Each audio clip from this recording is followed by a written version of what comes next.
Alright, I just got back from school. I just got my new GameInformer magazine. A cover for The Last of Us. In gold font, too. So, let me see what is on here. Interactive awards, that's good, I like that. Back to the Wasteland. Expiration date. Yeah, that's alright. Shooter simulator, jumping off the game screen with BRUTICUS. A Toy Story. BRUTICUS!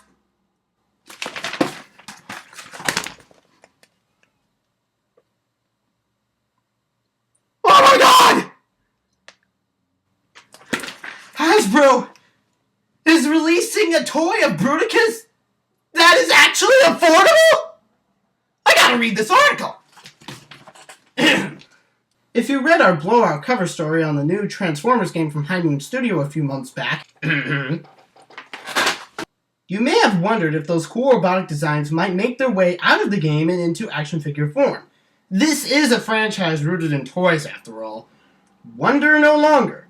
Hasbro plans to release a whole collection of new toys directly inspired by the upcoming video game. We did a limited run of around 4 toys the first time for War for Cybertron, explains Jerry Givian, director of the Transformers brand at Hasbro. Every convention we went to, we would always get questions about whether we're going to do more. So when we saw the Fall of Cybertron game, it just blew us away.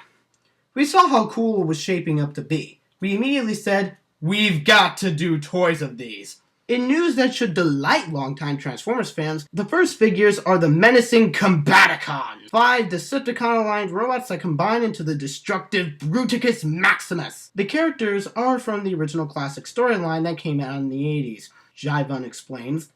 Originally, he was one of the first combiners, which is a technology in the Transformers universe where a group of robots transform on their own individually, but they also transform to combine into one gigantic character. Those same figures are brought to life once again in High Moon Studios' Fall of Cybertron.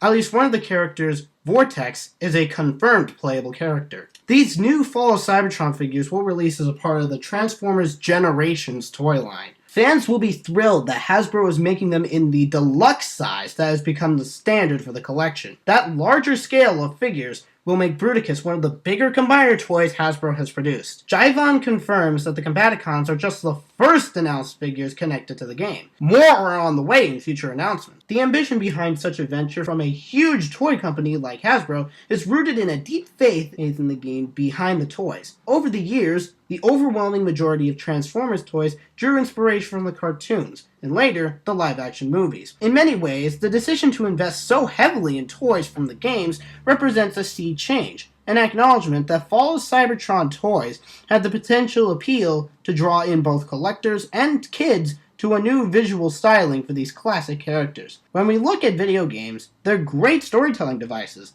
The high quality of the game makes it another great way to tell another part of the Transformers story, Jivon says. We've got many fans of different expressions. Whether it's the video game format, Prime, the movie, or classic G1, there's a lot of variation in the Transformers fans around the world.